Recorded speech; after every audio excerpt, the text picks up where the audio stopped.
I am Navarra and I just turned 32 last month. 3 years ago, something really shocking happened at a family dinner. My mom slammed her fist on the table, yelled at me, and called me a failure. She kicked me out of the house and announced that she was giving the entire house, which was worth $500,000, to my sister Callista as a wedding gift. She said, "At least one of my daughters isn't wasting her life," and handed over the papers to my sister while everyone clapped. I was frozen with shock. I could not believe what I was seeing. I quickly grabbed my keys and drove straight to my aunt's house. I begged her to let me stay just for one night. But when I got there, she looked me up and down, blocked the door, and said, "You're useless. Always chasing silly dreams. Go figure it out yourself." That was it. She wouldn't let me in. I had nowhere to go. I felt completely alone. I walked away, deleted my family's phone numbers, blocked them everywhere, and disappeared from their lives. For 3 long years I didn't talk to them at all. I lived my life quietly, working hard on my dreams. And last week something amazing happened. My sister drove past my new huge house and froze in her car. She called our mom, screaming, "Mom, wait. It's hers." My sister's? What Mom did next I never saw coming. That moment was sweet revenge, but it wasn't just revenge. It was the result of years of work and dedication. I had quietly turned my dreams into something big that no one could ignore. But before I continue, hit the subscribe button and tell me where you watching this from, and what time of day is it. I grew up in Greenwich, a wealthy town near New York City. Our family lived in a big 2-story colonial house with a green lawn and a 3-car garage. It looked like a house from a magazine. My mom, Amara, loved appearances. She cared about money and what people thought about our family. She measured success by bank accounts and social status. She loved my sister, Callista, because Callista fit her idea of a perfect daughter. Callista was 3 years older than me and had been trained to be great with money from a very young age. When Callista was 9, she showed interest in stocks and investments. She drew charts and graphs with colored pencils. My mom was thrilled and even hired a private coach to teach Callista about investing. She would put Callista's practice sheets on the fridge like trophies and say, "Callista is going to be amazing." My Aunt Ilaria, who married into a rich family, also praised Callista and called her a future Wall Street star. Everyone loved Callista's achievements and treated her like she was already a grown-up businesswoman. Meanwhile, I loved something very different. I loved coding and making apps that tracked renewable energy. When I built my first program at age 10 to track solar panel output, my mom sighed and said, "Why waste time on that geeky nonsense?" My Aunt Ilaria laughed and said my coding was just playing with toys and would never make money. It hurt to hear that from the people who were supposed to support me. But my dad, Kalen Moore, was different. He was quiet, thoughtful, and always supportive. He had been a software engineer and then moved into finance to please my mom, but he could see my talent. "You're building the future," he said, his voice warm and kind. He gave me my first laptop when I was 11 with coding programs already installed. He taught me about energy grids, algorithms, and how to make computers work smarter. While my mom and aunt praised Callista for money and status, my dad spent evenings helping me improve my apps to save energy. The favoritism between Callista and me was most obvious during birthdays and other special occasions. For Callista's 16th birthday, my mom threw a huge, fancy party with catering, decorations, and even a brand new sports car wrapped in a giant red bow. Neighbors clapped and waved. My Aunt Ilaria was beaming and said, "That's my niece destined for greatness." It was beautiful, but it also hurt because I knew I would never get that kind of treatment. My 16th birthday was very different. I had a quiet dinner with my dad and he gave me a used laptop.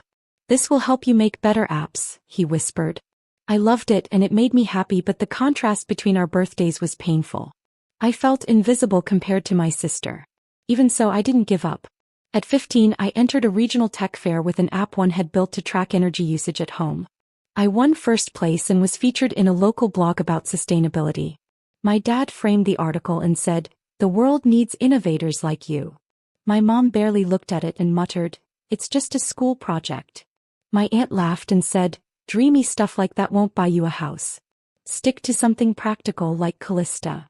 The difference between Callista and me continued throughout school.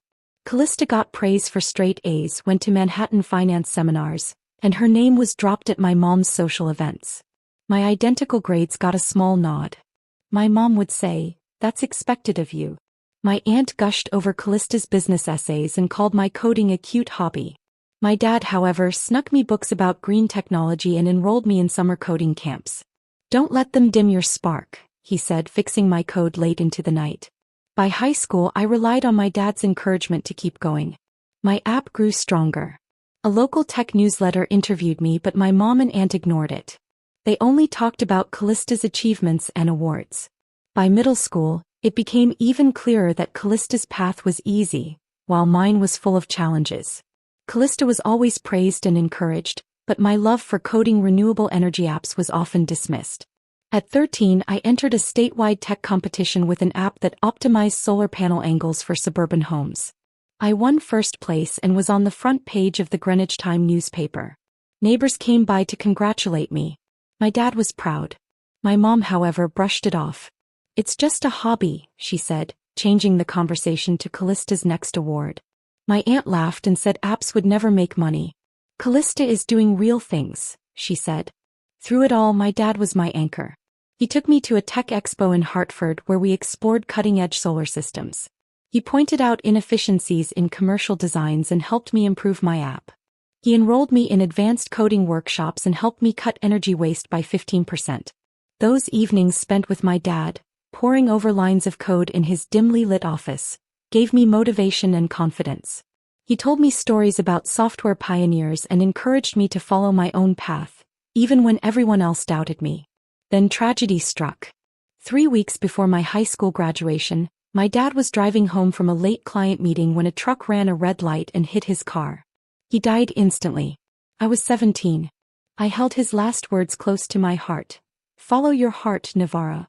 Don't chase money like I did." My world shattered. My mom focused even more on Callista, and my aunt quickly shifted the conversation to Callista's upcoming NYU interview. I was alone in my grief. After my dad died, I threw myself into work.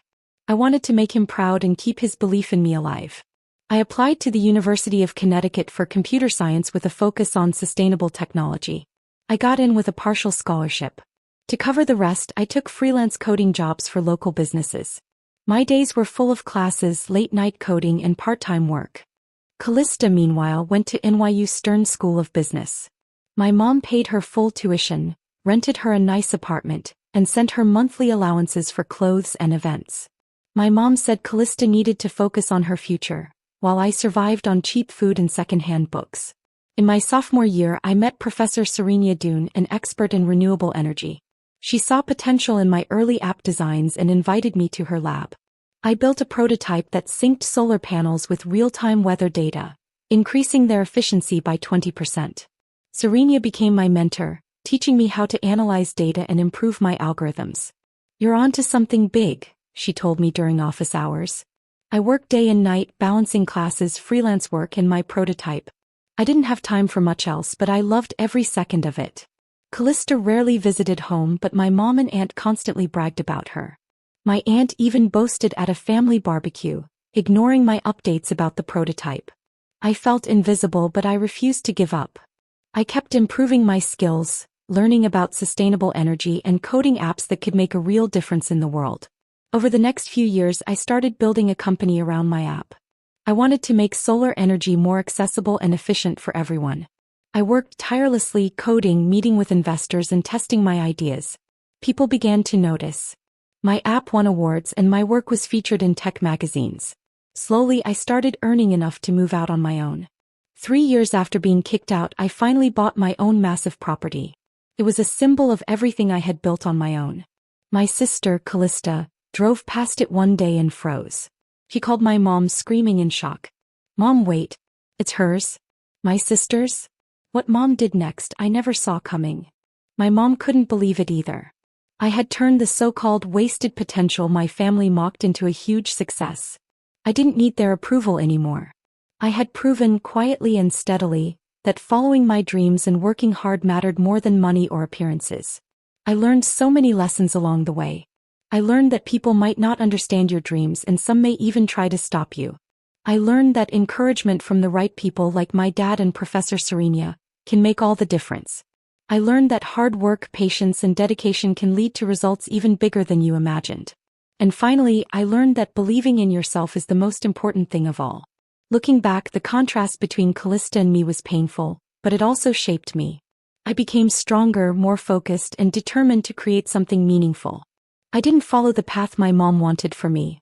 I followed the path my heart and my dad guided me toward. Even though my mom and aunt ignored me and favored Callista, I didn't let their opinions stop me. I took small opportunities, learned as much as I could, and kept building my skills. My first wins, like the tech fair and the statewide solar app contest, gave me confidence. My dad's belief in me was a constant light, even after he passed away. Professor Serena's guidance helped me turn my ideas into something practical and useful. The house I finally bought was more than just a building. It was a symbol of my independence, my intelligence, and my hard work. It represented the fact that I could succeed on my own without needing anyone's approval. I had created my own life on my own terms. Now when I see my old family, I don't feel jealousy or anger. I feel proud of myself. I turned rejection and doubt into motivation. I turned loneliness into focus. I turned small ideas into a huge success. And in the end, the people who doubted me couldn't ignore my achievements. My mother nodded and said, "She's going to have a big office someday." Her words were supposed to sound proud, but they hurt me deep inside. I felt like no one really understood the things I cared about. I remembered what Dad always told me: follow your own path and don't let anyone tell you what you can't do. So, I decided to put all my energy into my app. I worked on it every day, thinking about ways to make it better and smarter. By the time I was a junior in high school, something amazing happened. My app caught the attention of a small sustainability conference in our region. I got to present it to a small group of people who actually seemed impressed. They asked questions, smiled at my ideas, and seemed genuinely interested. For the first time, I felt like someone believed in what I was doing. But when I went home and told my mother and aunt, they didn't seem to care. They called it a distraction. "It won't get you anywhere," my mother said. "You need a real career, Navarra." And my aunt Ilaria said the same thing. "Tech is risky. Finance is safe. Look at your sister, Callista. She knows what she's doing." I didn't argue. I just kept working. I knew in my heart that I wanted to do something that mattered. I wanted to make the world better, even if my family didn't understand. After I graduated from high school, our paths split in very different directions. I went to the University of Connecticut and studied computer science. I worked really hard and graduated with honors. Even though my family didn't seem interested, I felt proud of myself. After college, I landed an unpaid internship at a small company called Urban Energy in New York City. They worked on sustainable technology, which means they made machines and programs that saved energy and helped the planet. My days were long and tiring. I spent hours fixing and improving my app. I connected it to city power grids so that buildings would waste 25% less energy. I loved the work, but I knew my family wouldn't approve. My mother, Amara, never understood. During one tense phone call, she said, "Coding for gardens won't get you anywhere. You should go for an MBA in finance like Callista." My aunt Ilaria visited one day and said, "Finance is stable. Your tech dreams are a gamble, Navarra. Stop wasting your time." I listened, but I ignored them. I kept working at Urban Energy. The team was small, scrappy, and full of people who cared about the work. We worked late into the night in a shared Brooklyn office. I loved the challenge, even if it was hard. Soon my app started getting noticed. A local green tech accelerator liked it and gave me a small opportunity to grow it. But my mother and aunt kept comparing me to Callista. Callista had landed a junior analyst job at a Manhattan hedge fund, and our family celebrated her success. There was toast, flowers, and smiles. I wasn't invited. I felt invisible. The breaking point came at Callista's engagement dinner with Lucian Hayes, a young banker. It was at our home in Greenwich. The house was decorated beautifully with flowers everywhere and a small band playing music. I came late from a long coding session. I slipped into the kitchen to grab a drink, trying to stay out of sight. In the pantry, I overheard my mother talking to a guest. "Navarra is a failure. She's wasting her life on that tech nonsense. Callista deserves the house. It's worth $500,000 and she earned it." My stomach dropped. I felt like someone had punched me in the chest. I stepped out and confronted my mother. "You're giving Callista the house?" I asked, my voice shaking. "After everything I've done," she said coldly. "You've done nothing but chase silly dreams. Get out if you can't respect my decision." The room went silent. Callista smiled and held Lucian's hand like nothing was wrong. I grabbed my bag, ran out, and drove to my Aunt Ilaria's house in nearby Stamford. I hoped she would help me. I knocked on her door, tears running down my face. "Can I stay just one night?" I asked. Ilaria crossed her arms. "You're useless, Navarra. Always chasing silly dreams. Figure it out yourself," she said and shut the door. I sat in my car, crying, feeling completely alone. But then I made a choice. I blocked my mother, Callista, and Ilaria on my phone and social media. I drove to a tiny, cheap studio apartment in Brooklyn and signed the lease the next day. The apartment was small, the lights flickered, and the radiator made a lot of noise, but it was mine. I threw myself into coding, working 18-hour days, determined to prove everyone wrong. The rejection from my family hurt, but it also gave me fire in my heart. I wasn't just chasing dreams. I was building a future that no one else could see. My mother's and aunt's words sometimes replayed in my mind, but I pushed them aside. I focused on Urban Energy's next project. My app was chosen for a city pilot program, a small win that felt enormous. I didn't have family anymore, but I had my work and colleagues who believed in me. For the first time I felt free. I could decide what success meant for me. The first few weeks in my new apartment felt both freeing and empty. The Brooklyn studio was tiny, with peeling paint and one window overlooking a fire escape. But I knew it was a fresh start. I worked my way up at Urban Energy from intern to project manager. My salary was small, barely enough for rent and groceries, but I lived frugally. I cooked simple meals and skipped going out to save every penny. My app became my main focus, and I worked to make it even better. I added new features, changed algorithms, and soon my app could help buildings save 60% of their energy. One afternoon, at a sustainability conference in Manhattan, I bumped into Professor Serena Dune, my old mentor. She looked at my app demo on my laptop and her eyes lit up. "This could change how cities manage power," she said. Then she introduced me to Aziel Patel, a venture capitalist who liked green technology. Aziel asked me lots of questions. "How can your app grow? How many buildings could use it? Can it really save energy for a city?" I answered as best I could. He nodded. "Your tech solves a real problem," he said. 2 months later, Aziel's fund invested $75,000 in my company, Green Tech Solutions, in exchange for 20% ownership. With the money, I hired Vanya Ramirez, a brilliant software engineer. He helped make my app faster and more powerful. We worked 80-hour weeks, fixing bugs and testing our app with smart thermostats in buildings.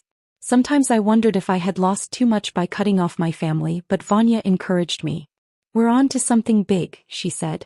We high-fived after every successful test. 6 months later, a major grocery chain in New York City wanted to test Green Tech's app in 10 of its stores. The app automatically controlled lights and heating based on how many people were in the store. It cut energy bills by 30%. Local business news called it a game-changer for retail stores. Soon, other stores wanted to use our app and Green Tech started earning money. I still paid myself a small salary, but I felt proud. Sometimes friends would tell me news about my family. Callista had bought a fancy condo in Manhattan with help from Mom. They had a big housewarming party, but I didn't go. I made my choice and I didn't look back. Green Tech kept growing. Vanya and I added smart features to predict when energy use would be highest, helping office buildings save even more. Aziel introduced us to more investors. By the end of our first year, we had a waiting list of clients. I moved from the cramped studio to a slightly bigger one-bedroom apartment in a safer neighborhood. It wasn't fancy, but it was real progress. Urban Energy remained our partner, using our app for community projects. It felt good to know our work helped people, not just businesses. I heard bits and pieces about my mother and aunt boasting about Callista, but I didn't care. Green Tech was more than a job. It was proof I could succeed without their approval. Trade shows gave us new opportunities. Leaders in the industry praised our app. Vanya and I celebrated small wins with pizza, laughing and joking in our office. Our team started to feel like a family I chose. 3 years later, Green Tech Solutions was thriving. By the second year, the company was profitable. We employed 16 people and received series of funding from investors who believed in our mission. Our app now powered energy systems in stores across New York, New Jersey, and Connecticut, cutting costs and energy use in real time. The success allowed me to move out of my cramped Brooklyn studio into a charming one-bedroom home in Greenwich. It was safer, more spacious, and modern. The house had big windows that let in sunlight and a rooftop solar array connected to my app. The entire home ran on my code, drawing zero power from the city grid. Every light, every appliance, every little hum in the house was powered by my app. A quiet, glowing victory after years of doubt. Living in that home, I finally felt free. Free from their judgments, free to follow my heart, and free to build the life I had always dreamed of. My mother and aunt never came around. Callista's life kept going the way my family wanted. But I had something they could never take away. I had created my own path, and I had proven to myself that I could make a difference not just in my life but in the lives of so many people and in the world. I remembered every hurtful word, every dismissal, and every moment I felt alone. But those moments had built me, strengthened me, and pushed me forward. Without them, I might never have found the courage to fight for my dreams. Now, every time I looked at the lights turning on and off, every time I saw a building using energy efficiently because of my app, I felt a sense of quiet joy. I knew that all the struggle, all the late nights, and all the sacrifices were worth it. Vanya and I continued to expand green tech solutions. We added predictive analytics, making energy systems smarter, and landed contracts with office buildings downtown. Our client list grew and more investors joined to help us expand. My small Brooklyn studio was long gone, replaced by offices, equipment, and a team that believed in the same vision. Years later, I walked through a neighborhood of stores and office buildings that used our app. Lights dimmed when no one was inside. The heating and cooling systems adjusted perfectly. Energy bills were lower and people were happier. And I knew that I had done this on my own without my mother, aunt, or sister's approval. I had made something real, something lasting, something important.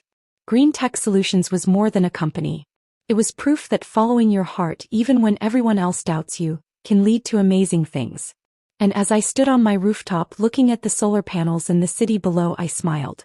Every flicker of light, every hum of power, every happy client. It was all mine. All built by me. One crisp October morning, my sister Callista and her husband Lucian Hayes were driving through Greenwich. They were coming back from visiting his parents. The air was cool and smelled like fallen leaves. As they turned down my street, Callista noticed a small green sign by my driveway. It had the words Green Tech written on it. Her eyes went wide. She slammed on the brakes and the car screeched.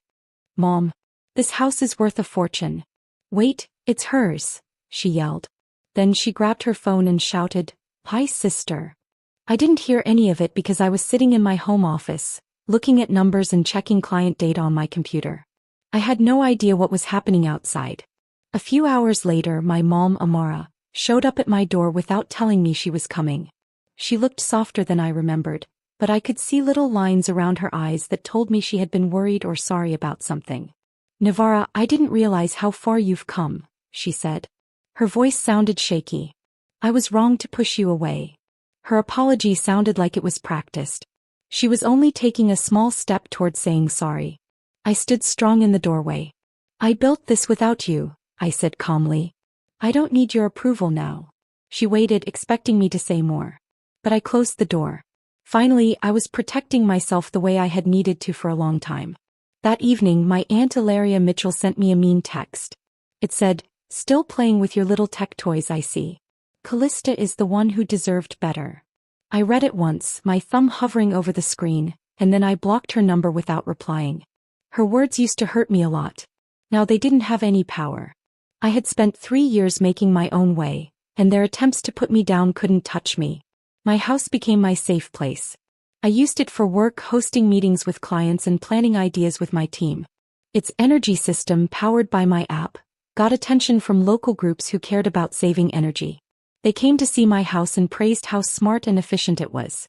I decorated it simply with clean furniture and soft, calm colors. It showed the peace and clarity I had worked for. Every morning, sunlight came through the big windows. It reminded me of what I had built all by myself. Callista's call to my mom spread quickly through their friends. I heard whispers through Maylis Grant, my friend. "They're shocked you outdid them," Maylis said on the phone, sounding proud. I just shrugged and focused on Green Tech's next steps. We were signing contracts in 2 more states and I was hiring people to help our company grow. The attention felt nice, but it wasn't the reason I worked so hard. I wanted to prove to myself that my ideas mattered, not to anyone else. One evening I went up to my rooftop. The sun was setting and the sky looked like a painting with pink, orange, and purple colors. I watched the solar panels adjust to the fading light. I felt a quiet, strong feeling inside.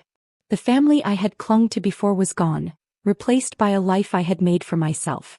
Their shock at my success was their problem, not mine. I turned back to my laptop, ready for the next challenge, happy in the home I had earned. Later, the real consequences for my family became clear. My mama Mara's life started to fall apart when everyone in Greenwich found out she had favorites. A local Facebook group of country club members talked about how she gave Callista the house and treated me like a failure. People who used to be her friends stopped inviting her to events. Her status in the community fell apart because everyone saw her as a mean and unfair mother. Callista's life also became hard. Seeing my success made her jealous. She argued with Lucien a lot. Their marriage, which was already fragile because she worked long hours at the hedge fund, couldn't survive the tension. By spring, they got divorced, saying they couldn't fix their differences. Callista also tried a risky real estate project in Connecticut. She bet on fancy condos hoping to make a lot of money. But the market crashed and she ended up in debt. She couldn't pay the banks and her big Manhattan condo had to be sold to cover the money she owed. Maylis Grant, my college friend, told me the news while we had a quiet dinner at my villa. "Your mom's almost a pariah now," she said, stirring her coffee. "And Callista's struggling too. Divorced and broke." I felt a little sad, but I didn't want to help them. They made their choices and I made mine. Green Tech Solutions kept growing. We got new contracts in Maryland and Pennsylvania. Our app became an example for other cities. I hired more engineers, rented a bigger office in New York City, and focused on the work I loved. Looking back, my journey felt like climbing a mountain. As a child, I was often ignored. People thought coding was just a hobby while Callista was celebrated. My dad encouraged me, but after he passed away, I had to face my mom and aunt's meanness alone. The betrayal at Callista's engagement dinner and my Aunt Ilaria's cruel words forced me to decide what success really meant. I learned it wasn't about their approval or money. It was about making something meaningful. Saving energy, creating systems, and building a company from scratch. Setting boundaries with my family was the hardest part, but it kept me peaceful and allowed me to focus on what really mattered. I never replied to my mom's apology or my aunt's mean words. They used to hurt me, but now they were just echoes from a past I had left behind. Maylis told me to think about forgiving them, but I shook my head. "They don't get to share in this," I said, pointing to my villa's solar panels powered by my app. My life was full of work and fun. Meetings with clients, coding with my team late at night, and running with Maylis through quiet Greenwich streets. I built a world where their approval didn't matter. Standing firm wasn't about revenge. It was about knowing who I was. My mom and Callista faced the consequences of their choices. Amar's friends left her, Callista's marriage and money were gone, but I didn't interfere. I didn't brag or think about it too much. I focused on green tech, finding new ways to help cities save energy. The path I chose, full of hard work and determination, was the right one.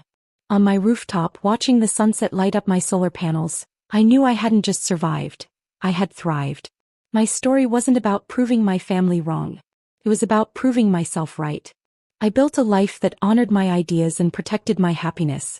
Every day I worked with my team coding new features for our app. I met with clients, explaining how our system could save energy and help the environment. I loved seeing my ideas turn into real results. At home, I hosted small gatherings to talk about sustainability, showing neighbors and friends how they could make a difference too. I remembered the years when I felt invisible, when my coding and ideas were ignored. Those memories weren't painful anymore. They were lessons that pushed me to be stronger and smarter.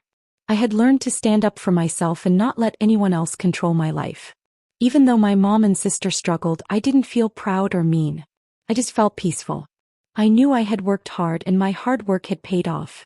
I had a home I loved, a company that helped people, and friends who supported me. That was enough. At night, when the lights of Greenwich twinkled like stars below, I would sit on my rooftop and think about how far I had come. The solar panels glimmered in the moonlight. I smiled, feeling proud of everything I had built. I had survived their cruelty, worked through challenges, and created a life full of purpose. My story wasn't just about success or money. It was about courage, hard work, and staying true to myself. I had learned that real happiness comes from building your own path, not from seeking approval from people who can't see your worth. Every morning I woke to sunlight streaming through the windows, reminding me of how much I had accomplished. I had a life I had earned with my own hands and mind. And I knew that no matter what happened, I could face anything with strength and calm. Standing on my rooftop watching the sunset over my solar panels, I felt a quiet pride. My journey wasn't just about proving them wrong. It was about proving myself right. I had built a life full of purpose, love, and strength. A life that truly belonged to me.